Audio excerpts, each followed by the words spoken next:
কেমন আছেন সবাই? আমি বুদ্ধদেব। প্রথম পার্টে চণ্ডীদাস আর রামী ধোপানির গল্পে আপনারা যেভাবে ভালোবাসা দিয়েছেন, আমার নানুরের ইতিহাসকে যেভাবে আপন করে নিয়েছেন, তার জন্য আপনাদের হাত জোড় করে ধন্যবাদ। আপনাদের এই ভালোবাসাই আমাকে নানুরের পার্ট 2 বানাতে বাধ্য করল।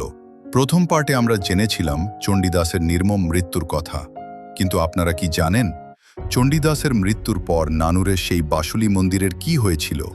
কিংবা নানুরের মাটিতে যে চণ্ডীদাসের ঢিপি বা টেক্কাডাঙ্গা আছে, তার নিচে কোনো প্রাচীন রহস্য লুকিয়ে আছে? আজ আপনাদের নিয়ে যাব আমার নানুরের সেই ইতিহাসের আরও গভীরে। প্রথমেই বলি নানুরের বাসুলি দেবীর মূর্তির কথা। লোককথা অনুযায়ী এই মূর্তিটি কিন্তু কোনো সাধারণ মূর্তি নয়। বলা হয় চণ্ডীদাসের মৃত্যুর পর এই মন্দিরে আর কোনো পুরোহিত পুজো করতে পারছিলেন না। দেবীর নাকি ভীষণ ক্রোধ হয়েছিল সমাজের ওপর। আজও ওখানকার বয়স্ক মানুষেরা বলেন বাসুলি দেবী চণ্ডীদাসের ভক্তি ছাড়া আর কারো পুজো গ্রহণ করতে চাননি। এই অলৌকিক বিশ্বাস আজও নানুরের মানুষের মনে বেঁচে আছে। এবার আসি নানুরের সবচেয়ে বড় আকর্ষণে, যার নাম চণ্ডীদাসের ঢিপি।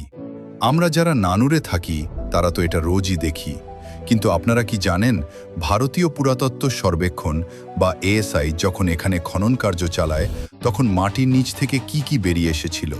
শুধু চণ্ডীদাসের আমল নয়, মাটির নিচ থেকে প্রাক ঐতিহাসিক যুগ অর্থাৎ আজ থেকে হাজার হাজার বছর আগের সভ্যতার নিদর্শন, প্রাচীন মুদ্রা আর পোড়ামাটির পাত্র পাওয়া গেছে। তার মানে চণ্ডীদাসের অনেক আগে থেকেই নানুর ছিল এক সমৃদ্ধ জনপদ।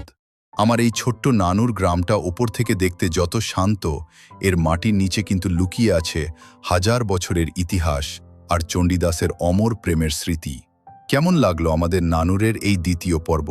আর হ্যাঁ, আপনারা যদি চান আমি বীরভূমের আর কোনো ঐতিহাসিক জায়গা যেমন কঙ্কালীতলা বা জয়দেব কেন্দুলি নিয়ে ভিডিও বানাই, তাহলে কমেন্টে পার্ট 3 লিখে